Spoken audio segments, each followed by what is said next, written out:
welcome everyone to our final session of the day, our virtual keynote workshop with Dr. Susan Rock. It's been a great day of presentations from faculty and staff.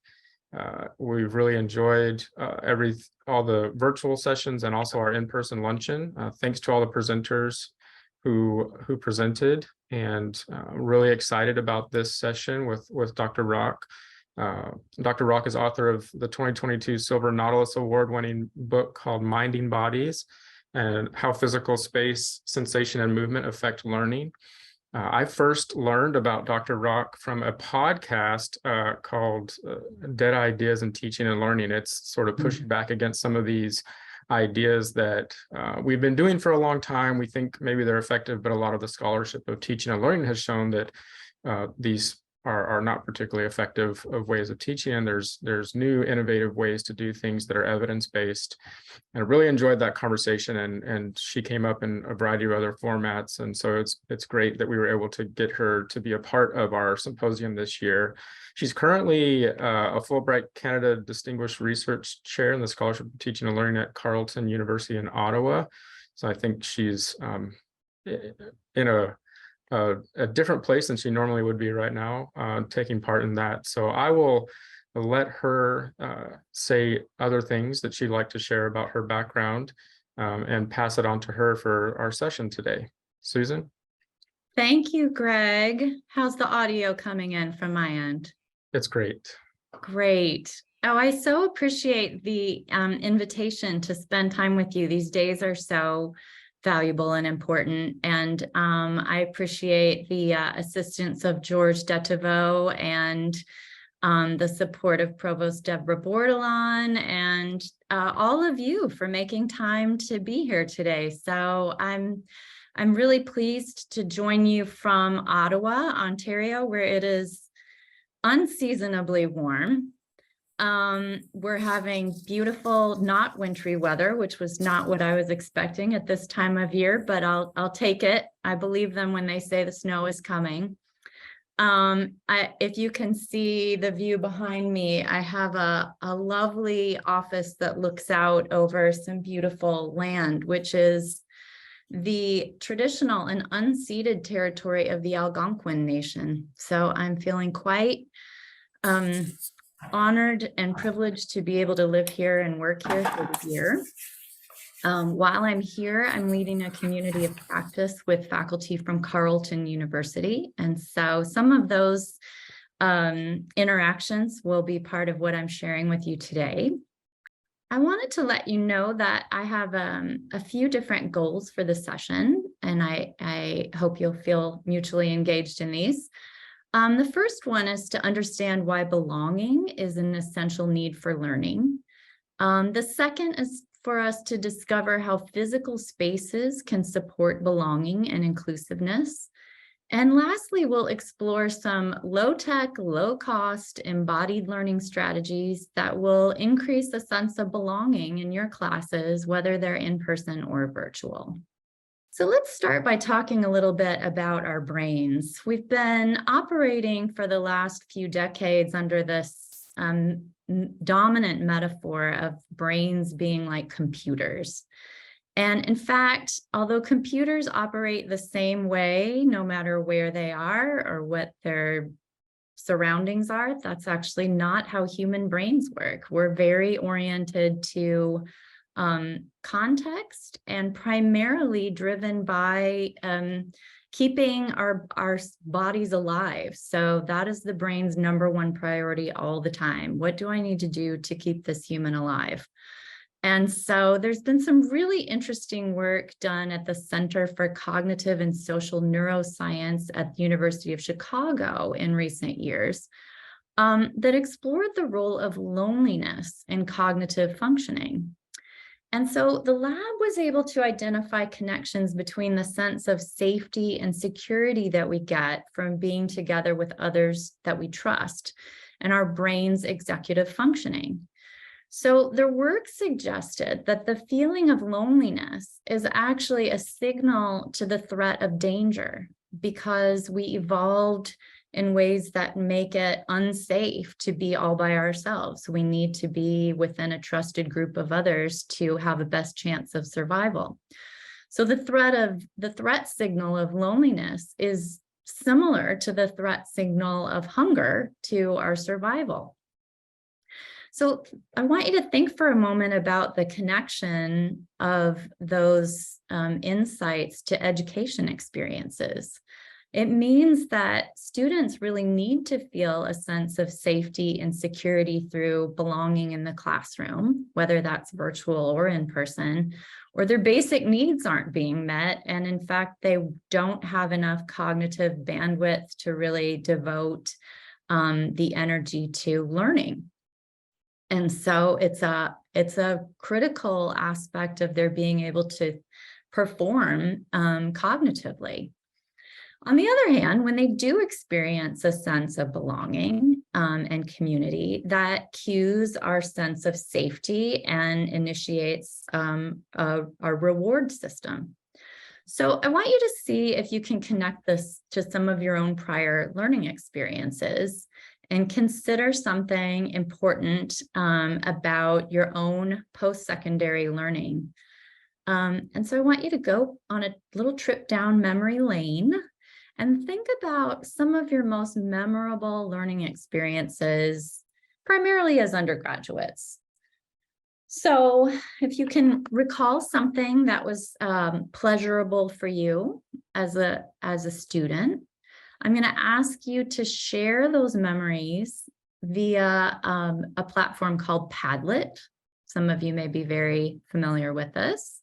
And you can join the Padlet either through the link, the hyperlink, which I will post in the chat here for you,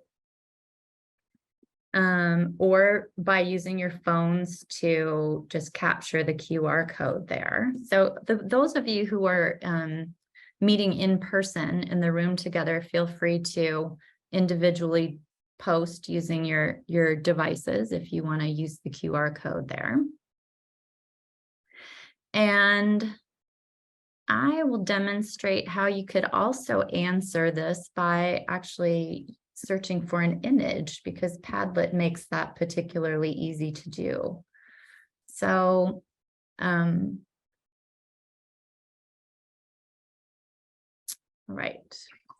So if you go to the plus button at the bottom of the page, is that popping up now? Can you see my, okay, you can use this orange icon that's an image with a little magnifying glass to actually search for some images. So for example, if I remember with great, fondness participating in a study group, which I do actually, I can search for an image and choose one that reminds me of my group, and then give it a little subject, cramming for German exam, and put that in the Padlet. So feel free to use images or just a few brief words if you'd like to just post a description of some good moments from your own learning experiences in the past. I'll give you a moment to share those. Oh, wow. This is so great.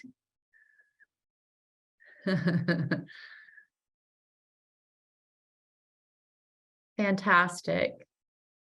Going on trips to field trips. Yeah. Working in a lab course, micro lab, when I received encouragement from a teacher, when there was teamwork,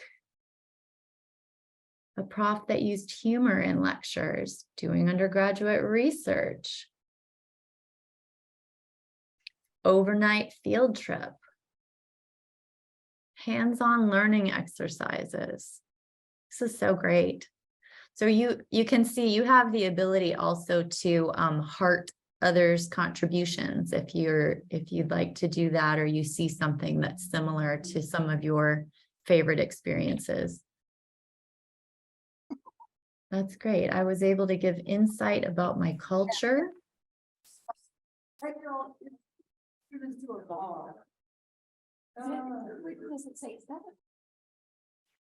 All right.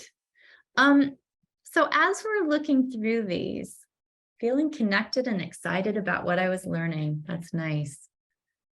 I'm going to ask, especially if you've already posted, what sorts of patterns or themes do you see emerging in this list? And if we could go ahead and contribute those to the chat, that would be helpful too. So who notices any? All right, so lots of hands-on things. That's right.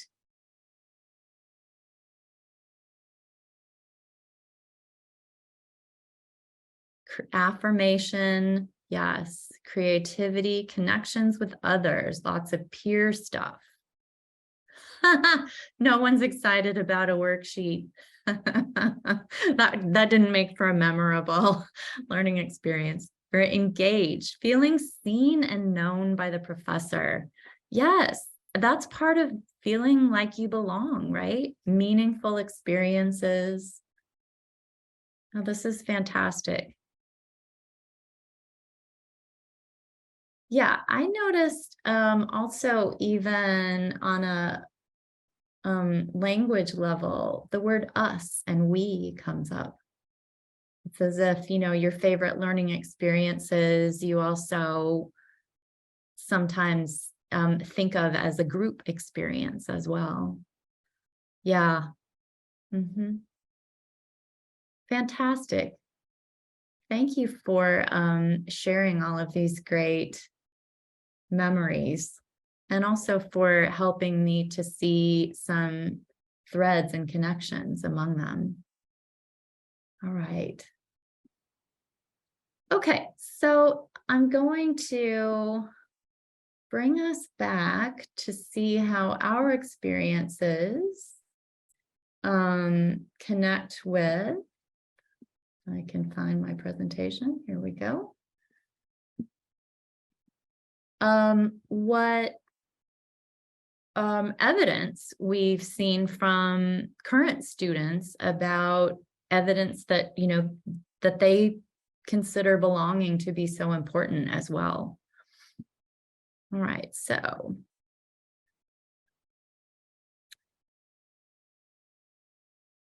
there's been a recent study, and I'm going to paste into the chat here the source document here in case some of you would like to take a look at that. That's called What Our Best College Instructors Do, which is a nod to the 2004 Ken Bain's book, What the Best College Teachers Do.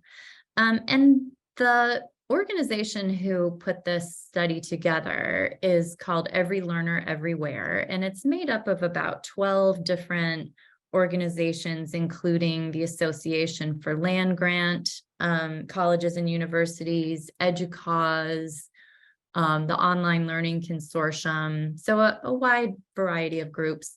And they wanted to revisit this work because Bain's original study did not represent the most diverse range of types of institutions. And so they went back and tried to capture student insights from a broader, more diverse range of institutional backgrounds.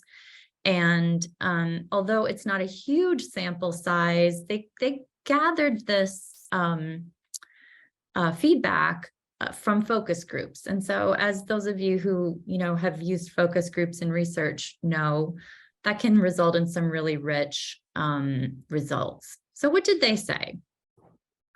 Well, students said that the best college instructors make us feel we belong. So that was it. That was one of their most, I think it was, you know, over 90% of the respondents said that this was the one thing that their best college instructors shared. So what does that look like? Well, it would probably involve our knowing their names, their preferred names, and using them. It would involve listening with real presence in the classroom and other active listening, which, is a very demanding skill for facilitators, to be really dialed into listening carefully to students and giving them the time to formulate their thoughts. Those are culturally responsive, equity-minded kinds of ways of recognizing that your students have a place in the life of the classroom. The second thing that the survey revealed is that active learning makes a big difference in students' sense of, their welcomeness and their success in the college classroom. Active learning, of course, is a whole umbrella of strategies, but I think a couple of ways that I've found useful to define them is that they move sense making in the classroom from the instructor's role to the students. The students are doing the sense making of the material. And one really interesting key indicator of active learning is actually the soundscape, the oral quality of the classroom. So anytime there's just one voice, particularly if it's the voice of the instructor talking, this is a signal that there's not a lot of active learning going on. Active learning happens when either there's total silence because everybody's busy thinking about something, reflecting, writing, or when there's multiple voices talking at the same time. And I think that's a really interesting, just surface level indicator of when active learning is really happening. So the third thing that the study showed students consider what their best college instructors do is to open doors for us and celebrate our presence. And so this overlaps, of course, with making them feel they belong. And it means being able to see themselves in a diverse range of scholarly voices. So this is what happens when we really take a hard look at the source materials of our content, whether we have a range of voices that are reflecting to the students that they too have a role to contribute to these issues, and that their presence is important. So although a sense of belonging, I think, is something that we as faculty are tempted to say, oh, that's about student affairs, that's about their extracurricular activities. In fact, because teaching and learning are the heart of the university experience, students need really to feel that they belong, not just in extracurricular groups, but in the classroom, because that's the main purpose for this whole endeavor of acquiring an education. If they don't feel connected and a sense of belonging in the academic space, then it really won't be able to overcome the connections that they might be getting outside of the classroom. All right, so let me just pause here for just a brief minute and invite anyone with questions or comments to just post something to the chat, or if you'd like to unmute and just comment on where what material we've just discussed so far. How many of you had used a Padlet before? That's one thing that might be interesting for me to know. And how was that? See a hand up? Good. Okay. Great.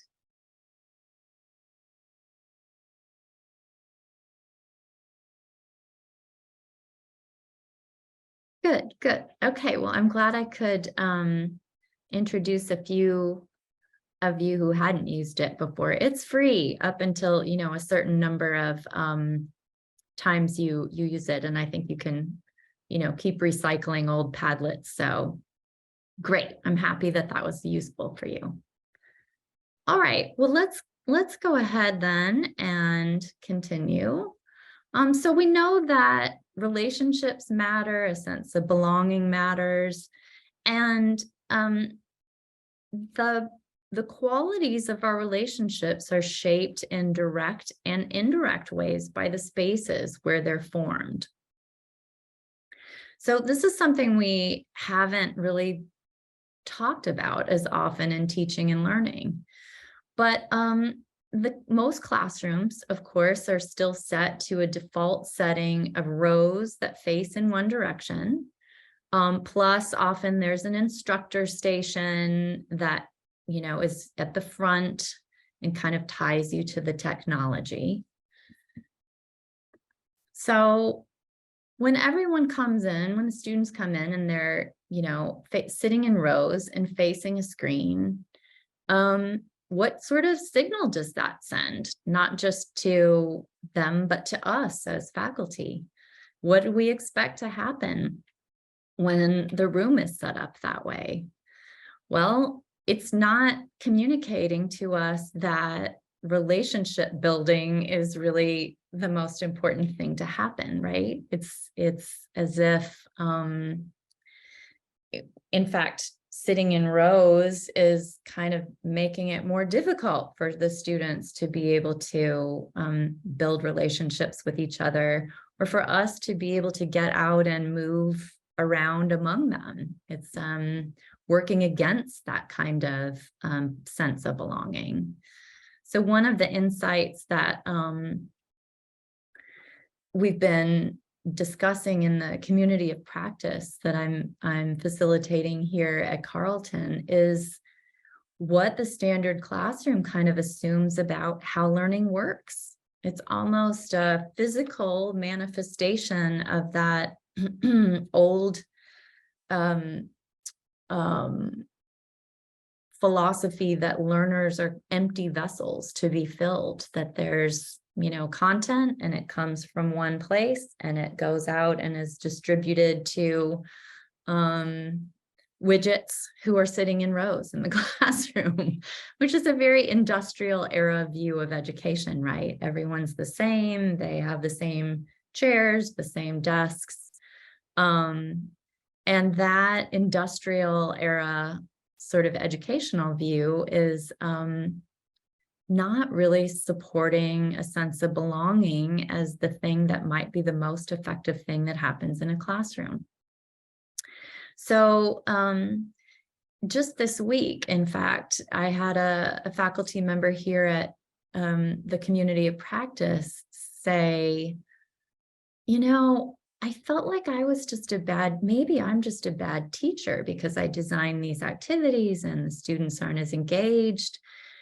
And now I'm wondering if maybe it's because I'm fighting with the room, that, I'm always trying to work against what the room is communicating to the students about the expectation that they just be passive consumers. So I thought that was that was an aha moment for all of us. So if the default classroom isn't working as well as we might have hoped, let's get radical and imagine that we can teach and learn in spaces that we really love and feel drawn to. So I want you to think about a place that you're naturally drawn to and that you spend time, and what the specific features of your happy place might be. And we're going to try another tool here. So those of you with devices in the room who are meeting together can feel free to use the QR code. Others can follow this link, and I'll paste one in the chat. That should work. Yes, The Third Teacher. Thank you for mentioning that. That is a fabulous book. Thanks, Natasha. All right, so I'm going to give you a moment to think about your happy spaces and identify some features of those spaces. And then what we'll be creating is a word cloud, and we'll see how our happy spaces might be overlapping our, here we go. Isn't this fascinating? Calm, quiet, comfortable. What exactly is it that creates the comfortable, I wonder, or the calm? Comfy chairs, soft background music, natural light, soft lighting, blue color. This is so interesting. Mountains, hiking, family, connected to the internet. Airport. There's a traveler. Uncluttered, plants, spacious. Oh, this is fascinating. Greenery, fresh air. Connection.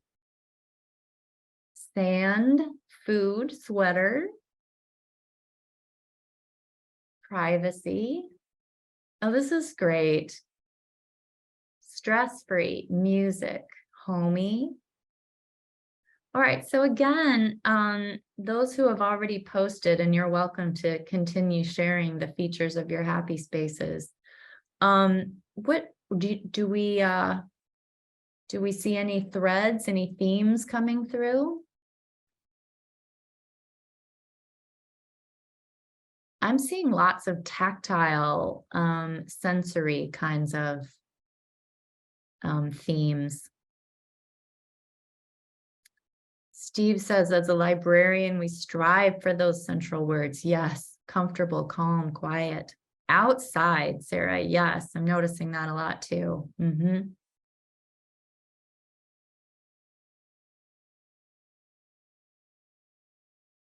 Terrific. Okay.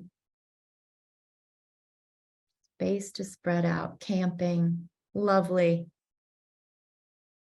All right, well, I'm going to leave our word cloud here, although it's so beautiful, and I'm happy to be able to save it, and see how our happy spaces compare to what scientists have discovered about human preferences in general.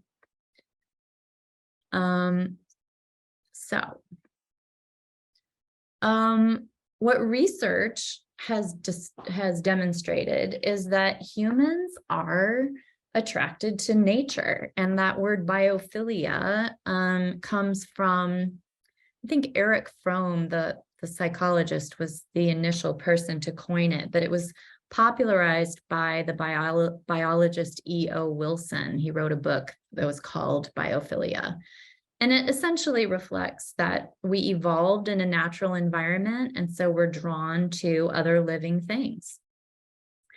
And then the other thing about biophilia is that we like landscapes that offer a little variety and constantly changing conditions, because that's what happens outside, right? The weather is different, that the light is different hour to hour. Those are sort of our deeply wired biological preferences.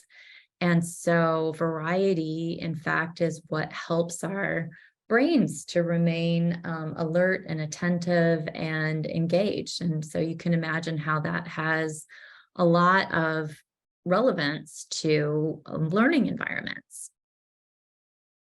So, for example, natural light and air. This was something that came up in the word cloud, right? Is it possible to get a little bit of fresh air in our classrooms? Is it possible to just crack the windows from time to time? Is it possible to adjust the lights? There have been a couple of really interesting recent studies in the Journal of Environmental Psychology about light conditions affecting the types of thinking that we do. So, for example, dimmer lights are conducive to sort of lowering our inhibitions and doing a little bit more creative thinking. That's why dance clubs are dark, right? We're a little bit more willing to get creative. Whereas the study that I had just read about bright light suggested that it had some impact on our self-regulation. I think because it tends to make us feel that we're more under surveillance. And so our prefrontal cortexes get activated in bright light. So lighting is something that you really might think about adjusting in your classroom. Then there's the soundscape that came up in your word cloud as well. Quiet was something that was mentioned. So some really creative colleagues at other universities, I haven't tried this myself, but I think it's so smart, have asked their students to contribute to a class playlist. And so in a virtual class or even in an in-person class, as people are entering the room, their curated playlist from the class is on. And that is, you can imagine, it's a great cue for a sense of belonging. Like these are the songs that we love and that we wanted to hear. The other thing about a soundscape that might be useful in a classroom is to think about streaming some kind of music for study.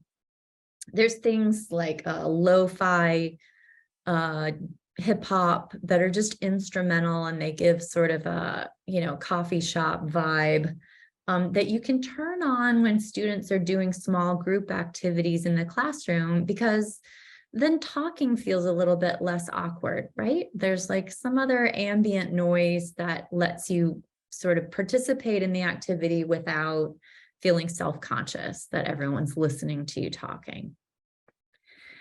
So another way we can incorporate nature into the classroom is to think about the windows and who gets to look out of them. One of the things that I've noticed about classrooms and looking at, a variety of them in different institutions is that sometimes the person in the front of the room is really the only one who gets the good view, that the windows are all along the back of the classroom, that, there's some really restorative and lovely things to see, but students don't get to look at them, which is sad, right? So if there's any way that you can help students to be able to circulate so that they too, or change the orientation of the room so that they also get to look out the window from time to time or to look up. This is really useful for their ability to have their eye muscles receive a little bit of restoration. It helps our eye muscles to be able to focus on things at great distances, which is usually outside, keeps us from being as attached to this short distance screen view. And then of course, it could help for your view if your classroom doesn't have a great one or doesn't look out a window, to just meet outside briefly from time to time, or somewhere else in the building. Are there places, little study areas or lobbies or somewhere else just nearby your room where you might be able to invite students to meet and work on tasks and then come back to the room as a change in their view?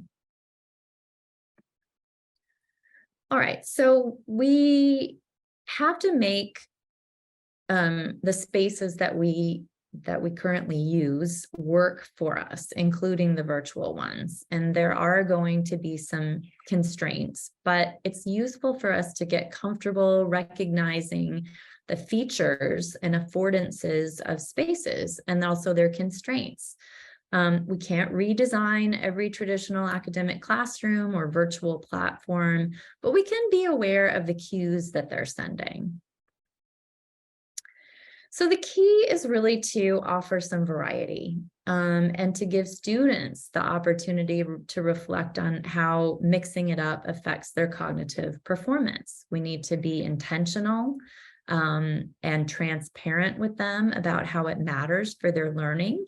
So when we're asking them to do something that feels a little unusual, we need to tell them why. Well, this is good for your cognitive functioning, for your level of alertness. I want to have a little bit of fresh air in the room just because I think it will help you. And then ask them at the end of class, how was that? They're shaped by traditional expectations about learning too. So they need some encouragement to know that there's evidence, that there's science that shows that this is going to be useful. All right, so I want us to collaborate together here in this space for a moment using the chat box. And we're going to use this chat waterfall strategy that some of you may have practiced with online classes. So the way it works is that I'm going to take each of these three issues one at a time and cue you with a prompt. And then I want you to type some ideas into the chat. And those of you who are meeting in person with George can let him know what he should put into the chat, but don't hit return or submit until I say go. And that way all the chats will come in at the same time and we'll be able to see what everybody thinks together. So as our first prompt, to think about how we might mix it up with on-campus spaces. And so this includes, both the classroom that you've been assigned and also maybe some alternative spaces on campus. Here's the question. What variety could you create to enhance your on-campus learning? What variety could you create to enhance on-campus learning? So take a minute and just type some ideas into the chat, but don't hit submit yet. I'm going to give you about 45 seconds. Okay, so now I want everyone to hit return. Let's see our ideas. Aha, here they all come. It's the chat waterfall. Fantastic. All right, so here's our ideas. Use the art gallery.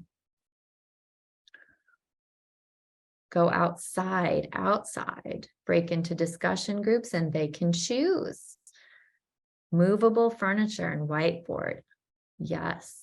Arrange the classroom in a circle. Yes. Multiple seating options. Student movement around the classroom. Think, pair, share. Open the blinds, dim the lights. Yep. Sorry, I know, George, I was thinking about that. You have multiple ideas to enter. Switch the classroom seating positions. Yeah, and here's a really simple one. Meditation, nice. Even just asking your students, let's say you're teaching in a big lecture hall, asking them to sit in a different place than they normally sit. Just because it's going to change their perspective of the room and be a tiny bit of novelty, something different for that day, it will have an effect. It's important for you to be, again, transparent about why you're asking them to sit in different places, but just giving them the variety of occupying areas of the room that they, don't always sit in the same place is a good strategy for introducing some variety. It's also good because there have been studies with seating in large lecture halls that suggest students tend to cluster in achievement groups. It's a crazy thing, but it's not just the back of the classroom, but other areas of the classroom tend to get sort of frozen into these groups where students are engaged or disengaged. And by asking them and their final performances, their assessment performances tend to reflect these things. So mixing them up, asking them to sit in different places ends up actually being more productive for their sense of engagement in the material, for their sense of connection with each other, because they're having to all be a little bit of outside of their comfort zone. It's a simple thing, but that's one of that we've got evidence to show. Great, yes, round table seating, quick physical exercises such as stretching. Fantastic. Okay, so let's move on to the second one. This applies a lot to students who are learning in online classes, but also, their home study areas. So we want to think about their personal spaces, whether that be somewhere off campus with the family, or living in residence halls on campus. I think your campus has a lot of students who are living at home and not with other students. So let's think about those spaces for a moment. And here's the prompt. How can we support students learning and study in the places where they live? So again, type in your answers, but don't post them yet. How can we support students learning and study in the places where they live? All right, here we go. Hit the post. Woo! All right, so advise them to not use a phone. Get your family to give you a space. Pet introductions.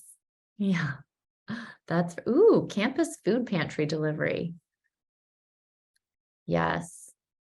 Short tips for preparing a place to study. Yes. Thank you, Shangela. Connect with them. That's right. Zoom groups with their peers. Encourage them to, right.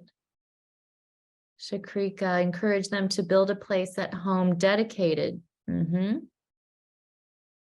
Change perspectives. Go out to the garden or balcony. That's right. Give them tips to curate their personal space.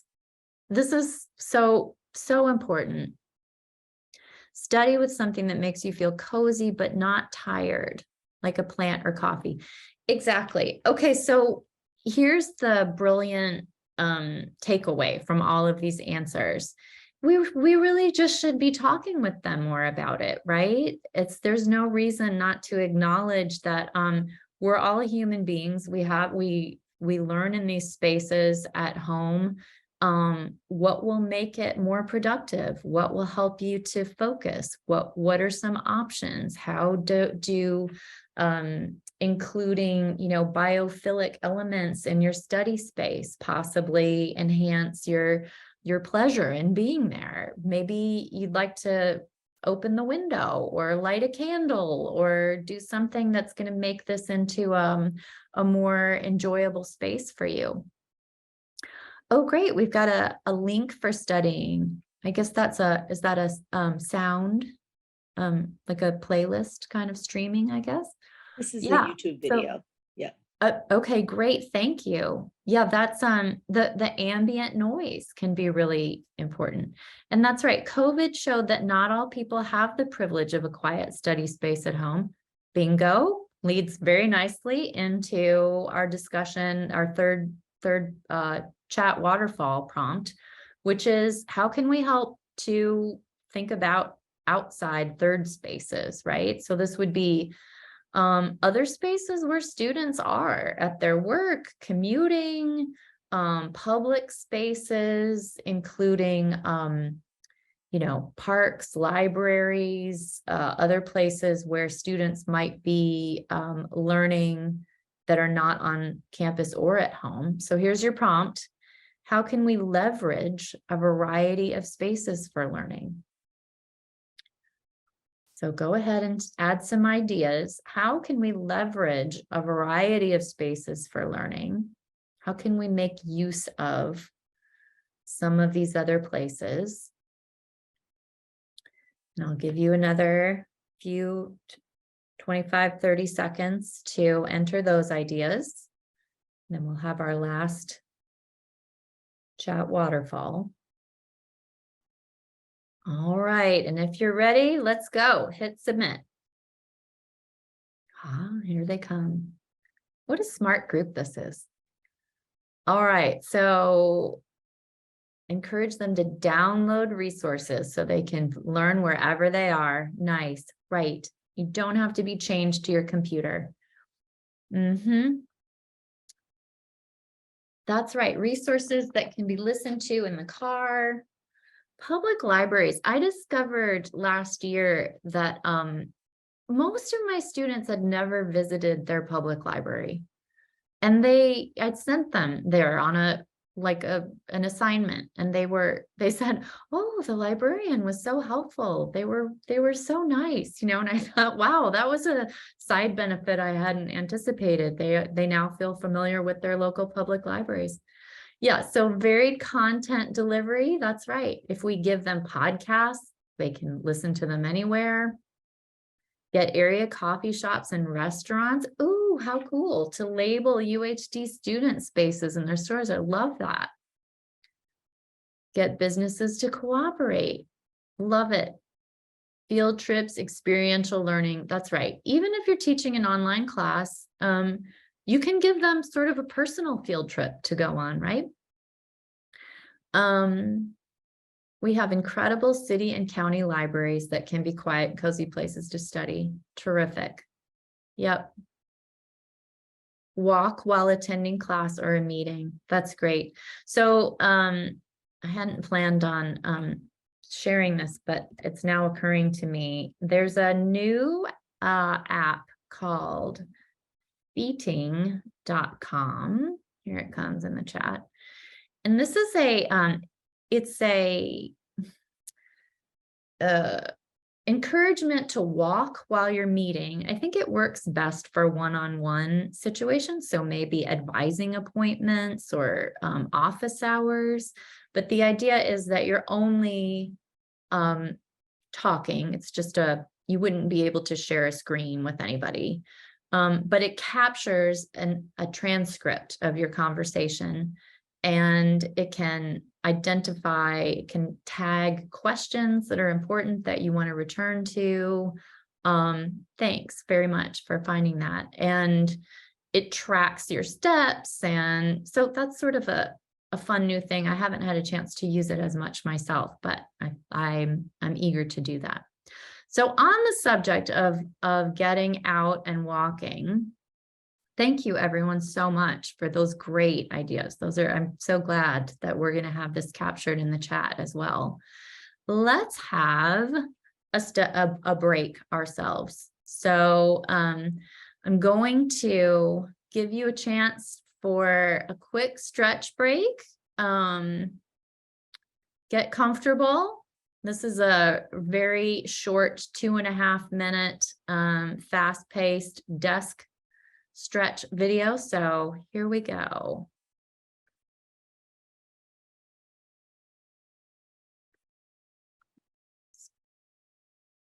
Asati Mackenzie here, and I'm here in the Chatelaine offices, and we're going to do some desk stretches.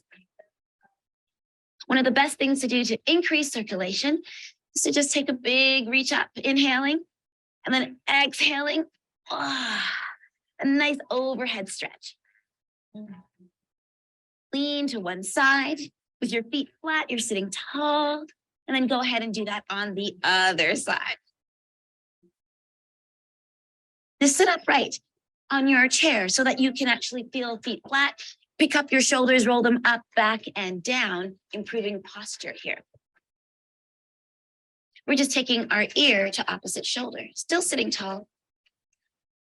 And then another breath, and ear goes to the other side. I'll just go sideways for this one. It's for you to drop your chin towards your throat, really round your spine, and then interlace fingers, push palms forward. So we sit again with our feet flat, just about hip distance, and we take forearms to thighs. Good. Hang out here a moment, and then slowly take hands down. You're trying to rest your ribs just around the thighs, and then drop chin to throat. Take your right arm out to the side, and just sort of follow your thumb as your arm comes across, and rest your hand outside your leg. hand and leg tension as you lift your chest and try to look over your shoulder. You're going to extend your front leg so your toes are up. Then bend your both knees actually and send your bum back as if you want to sit to that chair behind you. Bend your knees a bit. Shift your weight into one leg and then just lift your opposite leg up. You're holding onto your ankle. Good. Reaching one arm up to the sky. Bend knees. Inhale, lift. Exhale, sideways. See ya.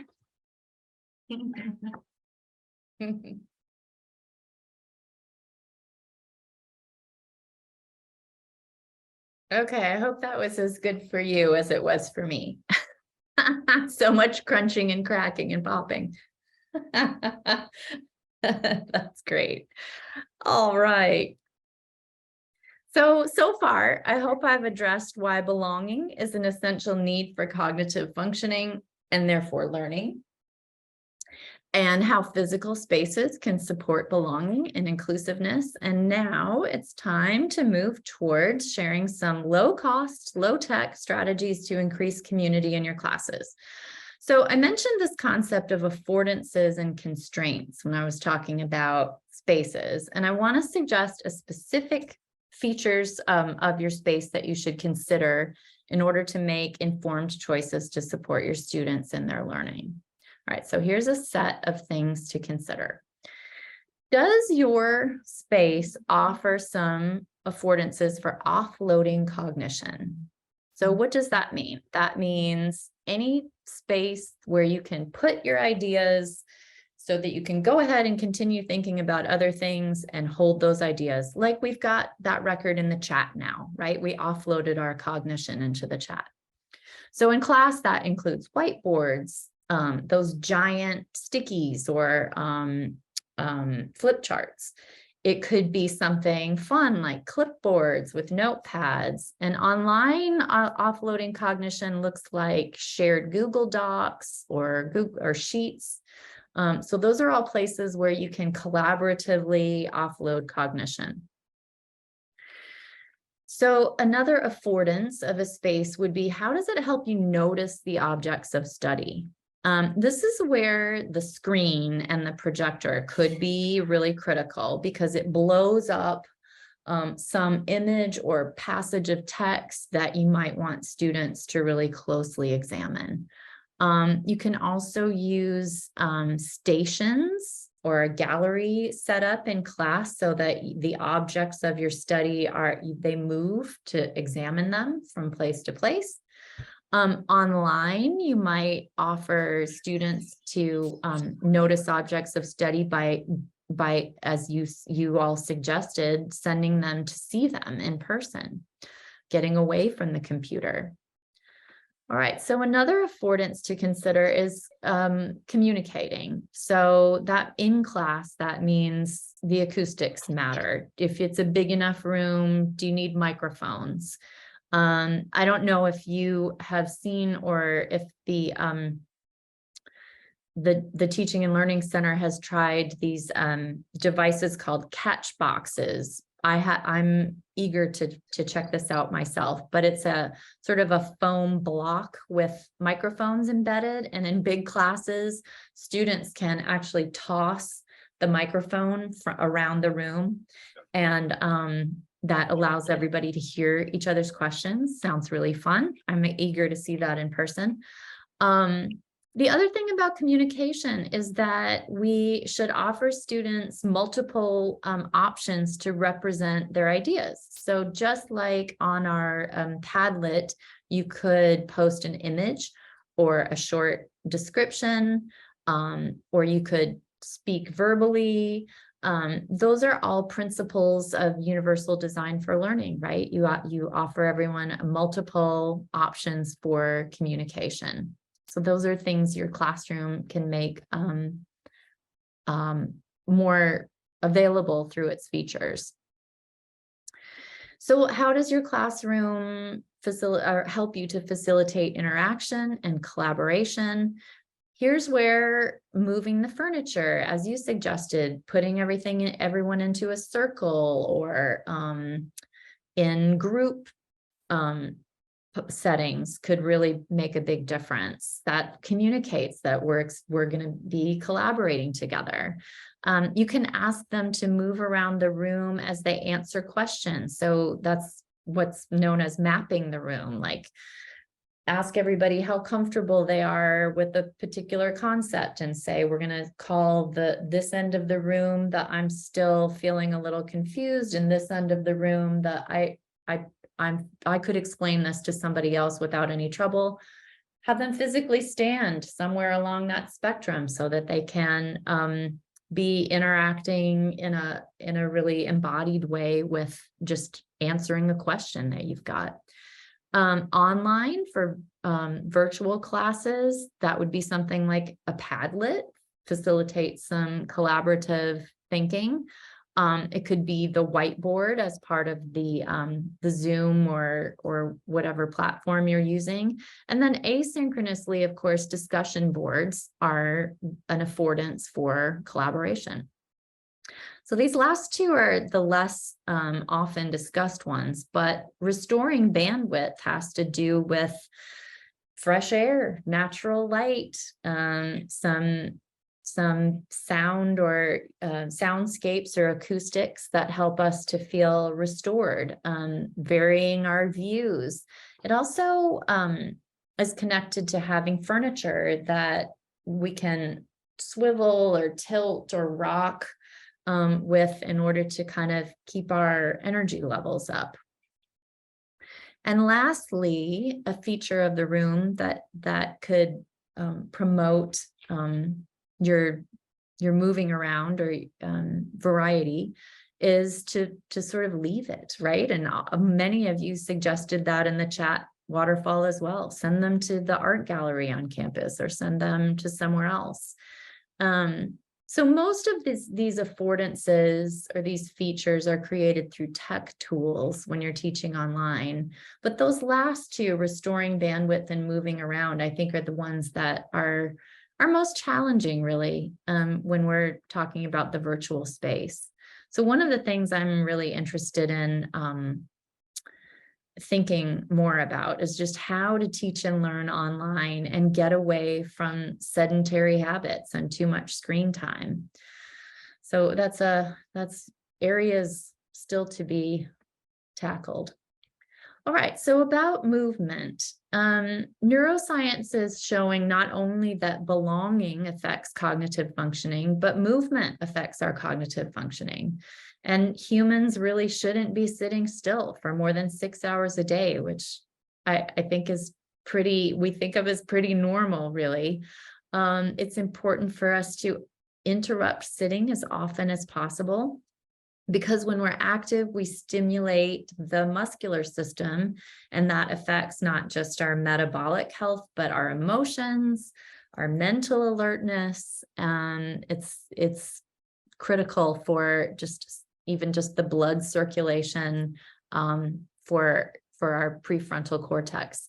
So I'm going to let you hear just the first 3 minutes of this talk by Dr. Dieter Breitiger, who's a health and kinetic scientist and president of the Federal Institute on the Development of Posture and Movement in Germany.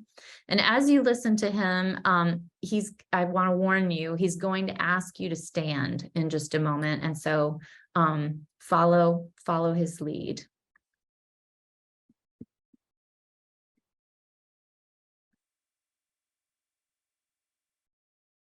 Today, we are sitting our way through life, starting very early in childhood.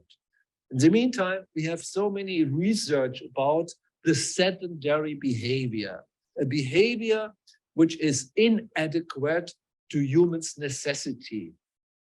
We should sit less, maximum 6 hours, or maximum 3 hours in an absolutely inactive position, and should interrupt sitting as often we can, and we should work on the quality of seat functions. The movement of the humans must be absorbed by 3 de-rocking mechanisms in a chair. And of course, you have to stand and move around as often you can. When you are not passive, when you are active, you are stimulating your muscular system. Your muscular system is the important metabolic system. It's important for metabolic health, and it is important for emotions and important for mental alertness. In your muscular system, you do have, for example, those what you can see here, sensors. They are similar to those sensors we are aware about: eyes, ears, nose, mouth, skin.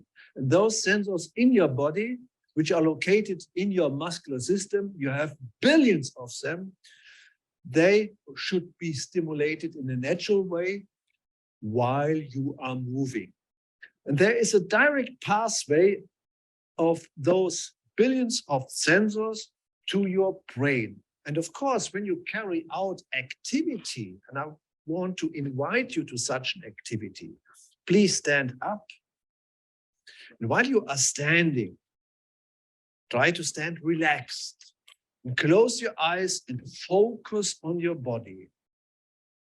And I hope while you're standing, you can feel that your body is shifting around the body axis. Thank you. You can open your eyes. That means now when you focused on your body, you focused on those sensors, you felt that there is a shifting. Those so-called sensors in your body, which are stimulating a lot of neurons.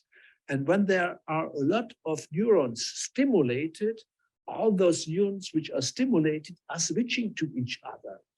This is the secret of your brain. Neurons that fire together will wire together.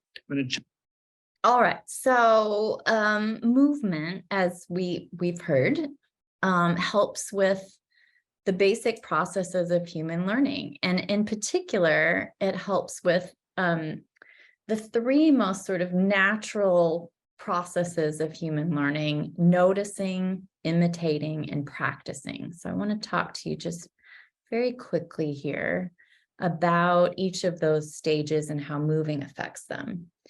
Noticing takes a lot more time for novices than experts. This is where the further along we get in our teaching careers, the sort of greater disadvantage we have, because we are so good at noticing what experts know to pay attention to that we can almost not see it anymore. And we have to really slow down and give our students a chance to be attentive to the things that we want them to see.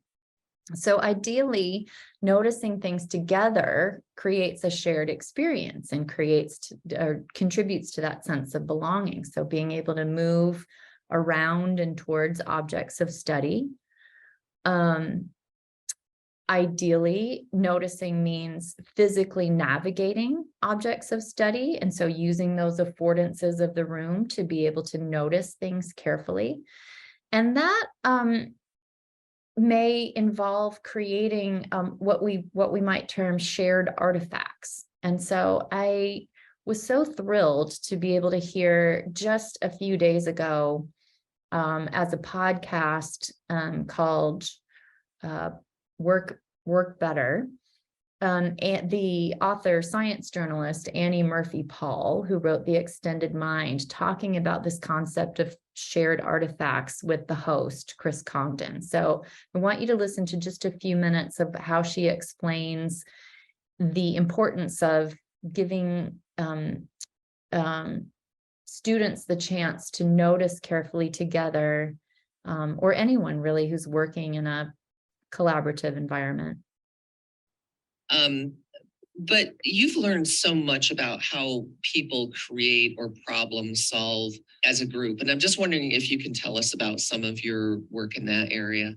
Sure. Yeah. I mean, one of the interesting developments over the past, 50 years, as we've all shifted to work on these screens. So I'm looking at you on a screen right now, Chris, and I'll be working all day, looking later today, working on a screen, is that so much of our work is private. It's either in our heads or it's done on this little screen. And one of the things that is so challenging about transferring that kind of work to a group setting is that we need to be signposting and displaying our thinking for other people, but we're not used to doing that because we have such an individual model of thinking, such a brain-bound model of thinking that it all happens in here and inside our skulls. And so one thing that's so useful about bringing a group of people together into one space at the same time is that they can start to offload their cognition, get their thoughts and ideas out of their head and out into the space that they share.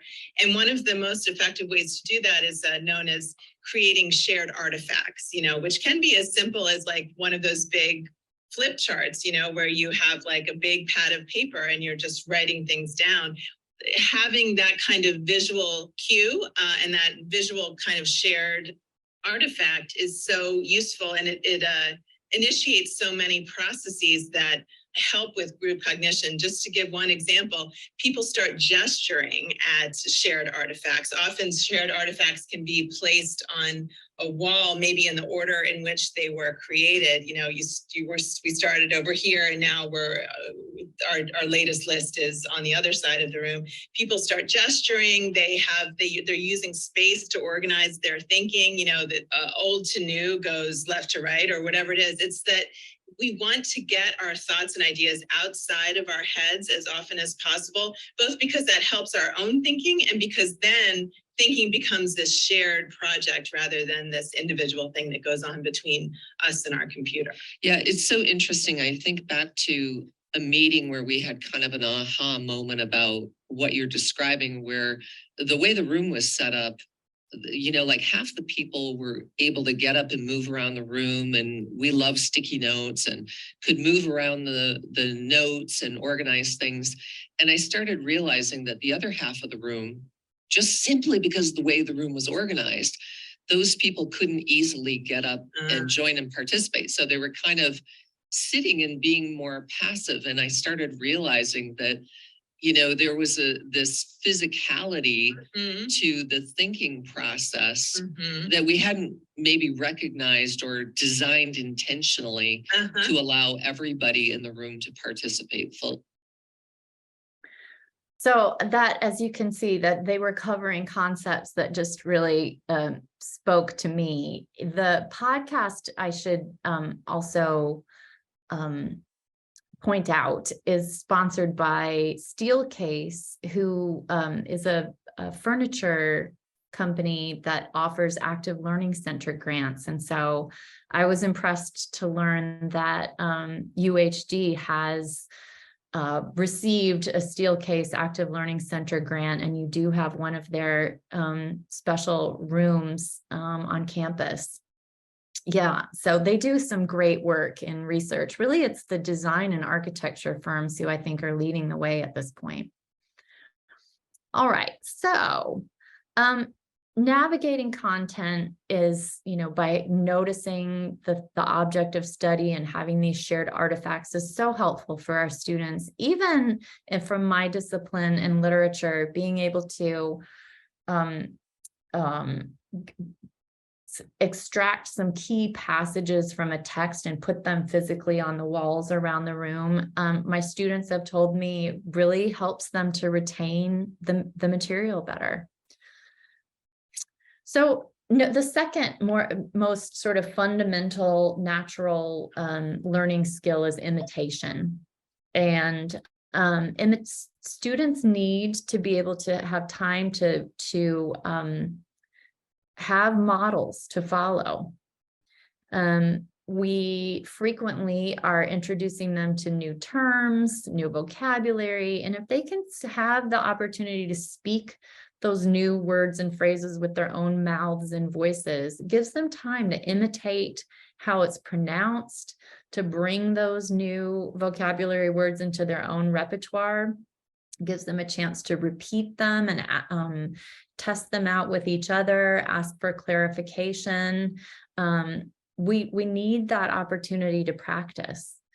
The other thing that we frequently encounter students struggling with is concepts that are brand new to them. And so they need a time to absorb them and revise maybe prior thinking about concepts that need to be revised. And so giving them a chance to use other materials. So paper clips are in the picture here, but I have colleagues who have done really interesting work with Legos to make physical models of concepts that will allow the students to construct their understanding of something that's unfamiliar. It can be super valuable. I think it works really well in science classes. So physics courses are sometimes at the forefront here of giving students those sorts of hands-on absorption of new concepts. But it can also work with the students' own bodies. There's a exercise from acting improv classes where you ask students to create a tableau. So just, a group of 4 or 5 needs to use everybody's bodies in order to create some shape that reflects a new concept. And that really, it's challenging and it's memorable. And I can tell you it sticks with them a lot better than just trying to sort of stare at a new phrase on the page and will it into their brains. And finally, I just wanted to talk about practice and the ways that, I think if it hasn't already come to mind for you, the physical skills, like athletic skills, are really where we see the clearest illustration of how this noticing, imitating, practicing structure works. So when you have learned how to do a physical skill or play an instrument yourself and you watch somebody else doing it, the studies have shown through the fMRI imaging that the areas of your brain that you do to perform that skill light up even when you're just watching somebody else do that same skill. So imitation is so powerful, as well as the practice for yourself. So practicing puts us into a really productive role as coaches and offering students frequent feedback on their improving their skills and abilities. It's what's really behind the heart of this ungrading movement that has been of great interest in higher ed recently. Ungrading is about setting really clear expectations for performance and then kind of coaching students to keep working until they meet those expectations. They've got multiple opportunities to keep improving, and then a high degree of self-reflection about how they measure their own performance against those super clear expectations. And some faculty even, give students a chance to mutually develop with them the clear expectations so that they get lots of opportunities to kind of be their own evaluators of their own performance. And as we know, that's such a valuable thing for them to take forward. All right, so where have we been? Learning is a whole person endeavor. We know that belonging matters. The learning environment can support, like the third teacher, what it is that our students are learning and doing. And physical movement can be of such a huge assistance to us in helping them to absorb these new concepts and practicing new skills, as well as supporting their well-being. So these are the takeaways that I hope have been, clear and valuable for you. I'm watching the time and I want to just save the few minutes that we have left for your questions and comments. So thank you so much for being such a great audience. I'm happy for you to unmute or to post questions in the chat. Well, I just wanted to say sometimes with students being the coach is sometimes the coach has to tell the students to do not to do that. Biggest one I have are my students that want to be online and they're sitting in their car because they feel like that's the only place that they can learn. But telling them don't do that, instead do this, I think is a good way of being a coach. Sometimes is having to tell them things not to do. To encourage them to do things, but sometimes they need to be told, don't do that. Think of something else, or I'll help you think of something else. So yeah, and I think the other approach you might take in sort of pushing them, challenging them a little bit, is to just ask, how's that working out for you? How is it going learning, in that particular spot, and having them reflect a little bit, or just asking them, wow, were there any other places that you might have, been able to access the Wi-Fi, or tell me about, what's going on that, this is where you're going to need to learn today. So I think a spirit of supportive interest is good in a coach as well. All right, so let's see. In the chat, we've got, if you're teaching a literature course and students are using Perusal, how do you, yes. Oh my gosh. Thank you for that, Juliana.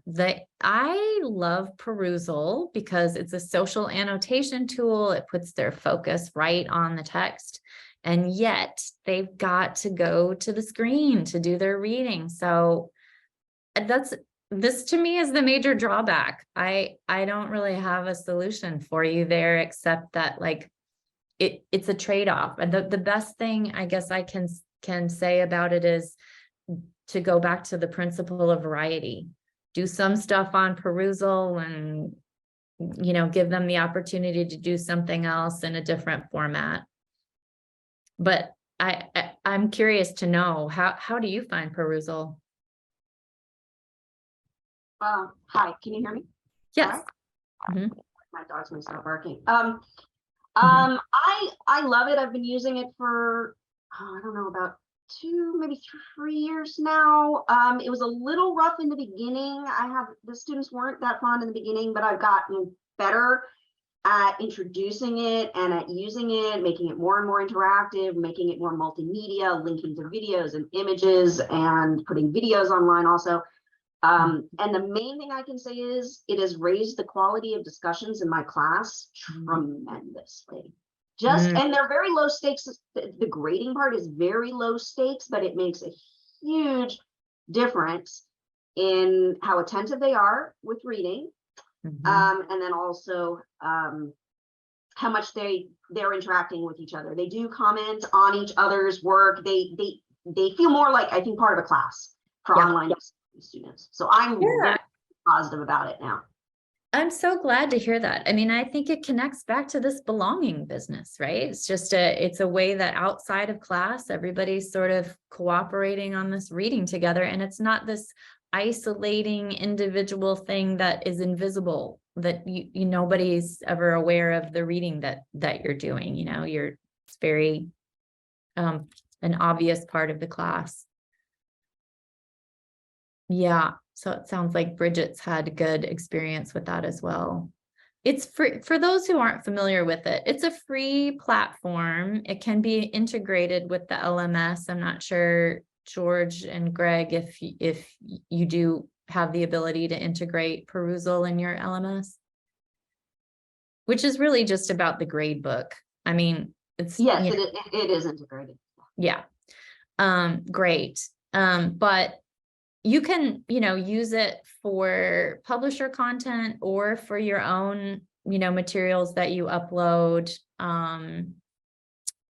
As Juliana was saying, like videos and, audio podcasts, you can put a bunch of interesting things on there. But it does tie them to a screen. Yep. Other responses or thoughts? I know it's late in the afternoon on a Friday.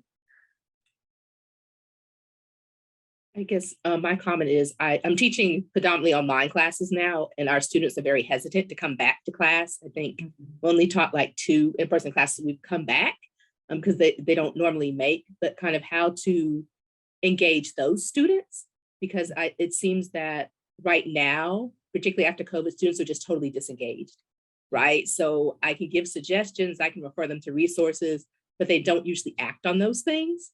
And so I'm struggling to how to, really make sure they're having an engaging experience. But I guess part of it is that the students have to want to be engaged also. But I'm struggling because I know, if they reached out and asked a question or did that, or that, it would help them a lot more. But it's like I'm trying to pull it out of them. And it's really frustrating for me. And I know they're not having the best experience either. So kind of how to use some of these things to help with that more online environment. Yeah, I really appreciate that comment, Shangela. I think you are not alone. Everyone is, the ability to learn online is so appealing. I mean, it's appealing for us, right? It gives us a lot of flexibility. But it's tough. It requires a lot of self-discipline. And I mean, I as best as I can sort of muddle my way through this, doing things that they don't expect to happen in an online class is maybe, the way of making it a fresh sort of experience. And anything you can do to help them feel like they know the other human beings in that online environment, I think is probably worth, they're cultivating their sense of investment. But thanks for that comment. I think that's, again, I don't know all the answers, but that's something we're all going to need to work on. Here's something from the chat: struggling to recall and pronounce students' names. Oh yeah. Yeah, that's, well, I mean, of course, if you've got a large number of students, this is always going to be a challenge. But I think, I mean, there's lots of ways that that I know other faculty have relied on printing out rosters with people's photos and doing their own sort of, refreshing of their memories on their own. I mean, you could also ask them for a while, for the first few weeks in class, to have little name cards that they can like keep and move around, so they don't have to always be sitting in the same place. But mostly it's just like getting to know any other human beings. You just have to sort of keep trying, keep showing them that you intend to want to know them, and that it's okay to need to ask for reminders. That's right. Thanks, George. Say their names at the beginning of their, you mean their video contributions, the things that they're creating. Yeah, adjective name game as an icebreaker on the very first day. That sounds great. Yeah, if the other thing I think we can do for ourselves is to create an expectation that they know each other's names too, which they don't expect to have to know everybody else's name in the class, right? But if we make it sort of a shared project that we're all going to know each other and know each other's names, then we're all working on the same skill.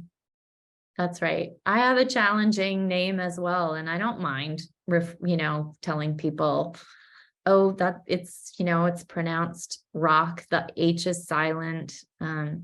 Yeah, give yourself grace. Thanks, Bridget. I appreciate that too. All right. Well, I think our time has come to an end. I just want to thank everyone again. This has just been super enjoyable for me. I hope it's been for you. Well, thank you so much, Susan. I it's a long day for us on symposium day, and it can feel very tired by the end. And just sitting through the session, getting to get up and stretch and move around and just hear the ideas, I feel inspired and energized. So I really appreciate these topics. I know some of these things kind of range from easy to implement and those that have to do with, dealing with a classroom that's not really designed that well, and how do we deal with those things.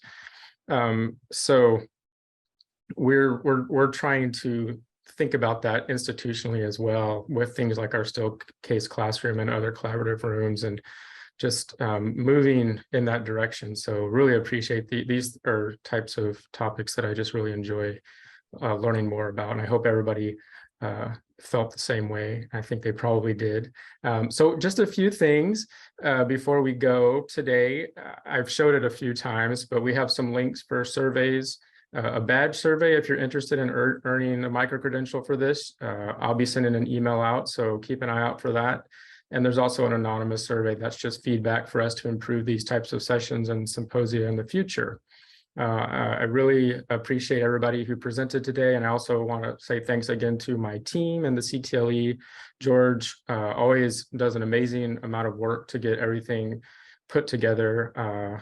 Courtney and Richard helping out and getting all of the materials put together, and videoing different aspects and taking pictures. And Fabiola, our new instructional designer, has done a great amount of work as well. So just thanks to all of them. Thanks to you for attending. We look forward to planning our next one. Please give us feedback and let us know how we can support you in your teaching and learning. Thanks, everyone. Have a great weekend.